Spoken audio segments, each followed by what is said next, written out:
road like they tryna set a trend. He's a pretender. Why are you here? The Lakers need a center. This is gonna be an unpopular opinion, but I'm completely fine with how Teen Titans the Animated Series ended. I think its conclusion was perfectly narratively satisfying, and I don't ever need or want it to continue. Partially because the official last episode of Teen Titans, Things Change, is not the episode I consider to be the series finale. I see it as more of an epilogue to the real series finale, Titans Together. The episode that was a culmination of the overarching Brotherhood of Evil story arc showed all the Titans and young heroes that we met over the course of the series banding together for a final showdown with all of the villains the Titans fought. This was their equivalent of Avengers Endgame. Wrapped up all the unresolved plot points for all the characters in the series. We saw Beast Boy finally stepping up to lead the last remaining heroes to rescue their teammates. Starfire and Robin's relationship was already wrapped up in the movie Trouble in Tokyo. Even Jinx got her little redemption arc, leaving the High Five to hook up with Kid Flash. At the end of that episode, all the villains were frozen, and the day was saved. It was over. Now, as for the real last episode, Things Change, I always saw it more as an epilogue. Y'all remember this episode, right? Where a young woman who mysteriously looks exactly like Terra shows up in the middle of the fight the Titans are having, and Beast Boy tries desperately to reconnect the bond they once had. But the more he tries, the more he realizes that this isn't the same Terra he used to know. And it ends with Beast Boy finally letting Terra go and running out to help his teammates. Now, I've seen this episode referred to by the fandom a lot as a cliffhanger, because everybody's like, but what happens to Terra? Is she really Terra? Is she really just a random girl? What happened? But that was never the point of the episode. It was never about whether or not Terra came back to life. It was about Beast Boy learning to accept the fact that, as the title suggests, things change. People change. I also really appreciate how the show leaves it ambiguous enough for the audience to interpret who this girl is. Personally, I think the evidence suggests that she really is Terra who came back to life somehow. She either has amnesia or, as Slade suggests, she just doesn't want to remember, which I think is the most likely scenario. The episode tried to teach its audience that sometimes in life, you have to let things go, even when it's hard. Which is a lesson that I feel like the fandom today really has to take to heart. But yeah, I do view it as the natural conclusion for the Teen Titans animated series. But what do you guys think? What would you have liked to see in season 6? Let me know in the comments below. And if you fly like me, give me a follow. While I still have mixed feelings on the upcoming Avatar The Last Airbender remake, just cause I really don't think it's necessary, but I saw these new posters that dropped this week. Woo!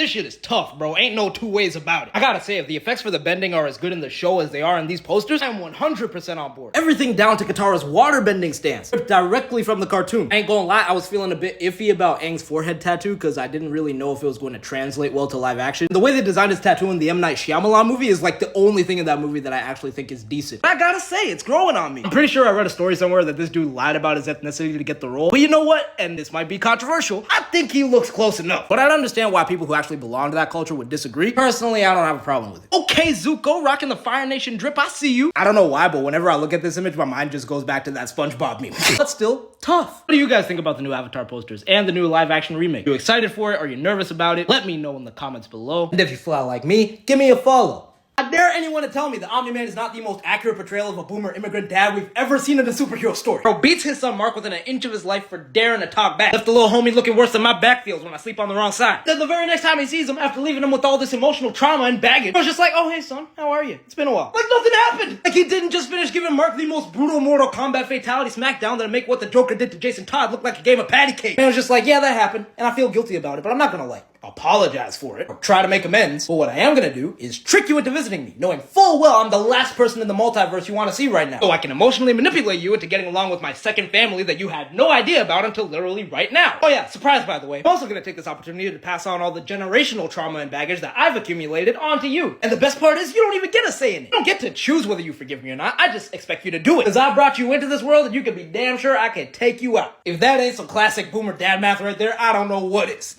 I just found out that the 8:30 class that I took a 1-hour train commute to get to is now canceled. So here's my ranking of all the Robins of the Bat family. Since now I don't have shit else to do, coming in dead last is Stephanie Brown. The only female Robin in main continuity, who in my opinion barely even counts as a Robin at all. This Batman really only hired her because he was looking for a quick replacement for Tim Drake, only to fire her after like 3 issues for disobeying his orders. And then Shotty got packed up in the midst of a citywide gang war that she started by stealing one of Batman's contingency plans. She's definitely the most incompetent person to wear the red and green. Number 5, Carrie Kelly. I debated putting her on this list because she's not a main continuity Robin, but I just feel like she's way too cool of a character to leave out. I think she adds a much needed layer of youthful optimism to the dark, desolate world of Frank Miller's The Dark Knight Returns, even though she's the Robin on this list with the least combat experience. Her character took kind of a weird shift when she became Batwoman later on, but I guess it makes sense considering the Batman she had as her mentor was this old, grizzled, bomb shelter dwelling militant nut job. Number 4 is Damian Wayne. Even though I've talked before about the disdain and resentment I have for this character, I really dislike what the character's creation did to the Bat family dynamic, I can still admit that in in theory, he's a pretty interesting character. Bastard son of Bruce Wayne and Talia al Ghul, raised from birth to be a cold-blooded killer, who now as Robin has to unlearn everything the League of Assassins taught him to be a true hero and heir to the Batmantle. Even though there's a lot of things about the character that annoy me, like how the writers keep recycling the same plot points and character arcs for Damian, they've been doing it for the last like 10 years, it's not hard to see why he's become a lot of people's favorite, especially with the DC animated movies. Number 3, Jason Todd. Might not have necessarily been a good Robin, especially by Batman standards, but he sure as hell was an entertaining one. At least post-Crisis Jason was. Pre-Crisis Jason stole Dick Grayson's whole fucking flow, word for word, bar for bar. But after they rebooted his origin, he went from being a Dick Grayson carbon copy to a certified G. The fact that his first encounter with Batman was stealing the tires off the Batmobile, socking Batman in the gut with a tire iron, like a gangster. May have been small, but Jason Todd was with the shits from day one. Which in retrospect is kinda sad, cause, well,